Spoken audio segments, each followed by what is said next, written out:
Doctor आभा गोयल ने अपने बेटे से एक दिन के शादी के लिए प्रस्ताव रखा। मुझे लगातार निरंतर परेशान करती आ रही, कहीं क्लास से बाहर कर देती थी और फिर मैंने जब सीएम हेल्पलाइन में शिकायत की, उसी शिकायत के चलते आज 3 सालों तक मुझे बीएचएससी 3rd ईयर में हूँ। अब मैं मुझे निरंतर लगातार परेशान करती आ रही डॉक्टर आभा गोयल।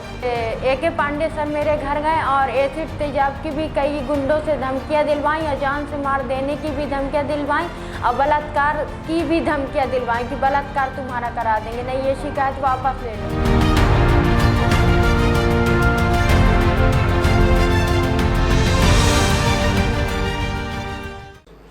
नमस्कार, मैं हूं केशव तिवारी और आप देख रहे हैं विशाल खबर।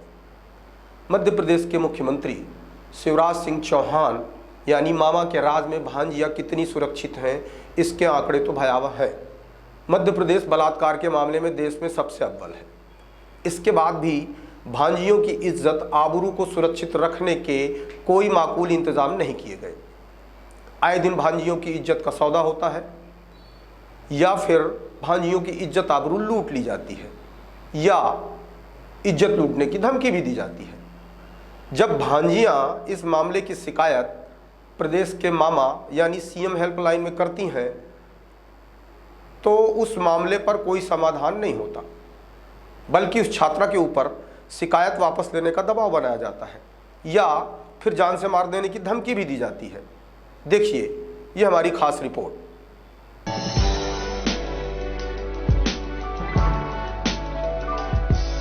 ये वो छात्रा है जो अपने ही कॉलेज की प्रोफेसर के ऊपर संगीन आरोप लगा रही है। बात कर रहे हैं मध्य प्रदेश के सतना जिले के, जहां से इस तरीके का एक चौंकाने वाला मामला सामने आया है। सतना के इंदिरा कन्या महाविद्यालय में एक छात्रा ने अपनी ही कॉलेज की एक प्रोफेसर के ऊपर बड़ा संगीन आरोप लगाया है। छात्रा ने प्रोफेसर आभा गोयल के ऊपर आरोप लगाते हुए कहा कि तुम मेरे बेटे की एक रात के लिए पत्नी बन जाओ। क्या कोई उम्मीद कर सकता है कि एक कॉलेज की प्रोफेसर अपनी छात्रा से इस तरीके की अभद्र भाषा एवं अमर्यादित भाषा का प्रयोग करे? क्या उसकी जिंदगी तबाह करने की कोशिश कर सकती है कोई प्रोफेसर? इस छात्रा ने यहां तक आरोप लगाया कि यदि मैंने प्रोफेसर की बात नहीं मानी तो हमारी हत्या भी करवा सकती हैं और बलात्कार भी। चलिए अब आपको उस छात्रा का बयान सुनवाते हैं जिसने अपनी प्रोफेसर पर ये संगीन आरोप लगाए हैं।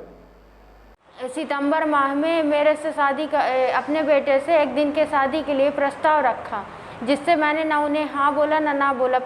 फिर वो मुझे लगातार निरंतर परेशान करती आ रही, कहीं क्लास से बाहर कर देती थी। और फिर मैंने जब सीएम हेल्पलाइन में शिकायत की तो उन्होंने कहा आप ये शिकायत वापस ले लो, नहीं आप आइंदा आपके साथ भविष्य में ऐसा नहीं हुआ। फिर मैंने वो शिकायत वापस ली। उसी शिकायत के चलते आज 3 सालों तक मुझे बीएचएससी 3rd ईयर में हूँ। अब मैं मुझे निरंतर लगातार परेशान करती आ रही डॉक्टर आभा गोयल। और फिर मैंने जब इस साल कंप्लेन की उनकी तो वो भी एके पांडे सर मेरे घर गए और एसिड तेजाब की भी कई गुंडों से धमकियां दिलवाई और जान से मार देने की भी धमकियां दिलवाई और बलात्कार की भी धमकियां दिलवाई कि बलात्कार तुम्हारा करा देंगे, नहीं ये शिकायत वापस ले लो।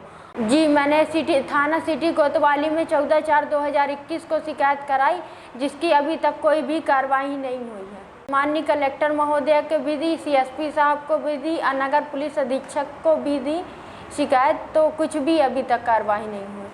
और अगर मेरे साथ कोई घटना घटित होती है रास्ते या कॉलेज में या कहीं भी, तो इसके जिम्मेदार डॉक्टर आभा गोयल व एके पांडे होंगे। बात यही नहीं खत्म हुई।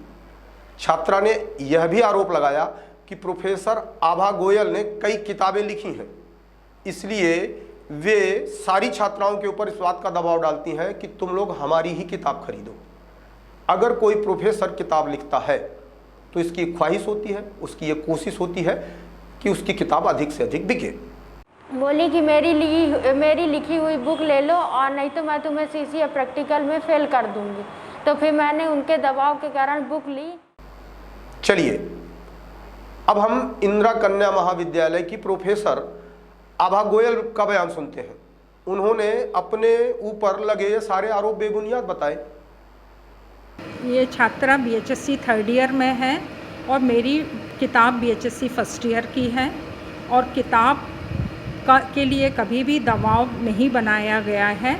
और ये भी जो इसकी भी जांच हो चुकी है और इस पर भी जो उसने जितने आरोप लगाए गए हैं उसके पास कोई भी प्रमाण नहीं था, तो उसको उच्च शिक्षा विभाग ने झूठा और बेबुनियाद, ये जितने भी आरोप लगाए गए हैं वो सब झूठे, बेबुनियाद और निरर्थक हैं। इसकी उच्च शिक्षा विभाग से 2 बार जांच हो चुकी है और उन जांच पर भी यह निष्कर्ष निकला है कि जो भी आरोप हैं वो झूठे और बेबुनियाद और निरर्थक हैं। इसके अलावा मुझे कुछ नहीं कहना। तो देखा है आपने, इंदिरा कॉलेज के शिक्षक छात्राओं पर किस तरह का जुल्म ढा रहे हैं। ऐसे न जाने कितनी छात्राएं होंगी जो शिक्षकों के दबाव में रहकर अपना भविष्य संवारने की कोशिश कर रही हैं। अब देखना यह होगा कि शिक्षकों की मनमानी कब तक छात्राएं सहती हैं। हमारे चैनल को सब्सक्राइब करें और बेल आइकन को दबाना न भूलें, ताकि आपको हमारे चैनल की अपडेट लगातार मिलती रहे। बने रहिए हमारे साथ और देखते रहिए विशाल खबर।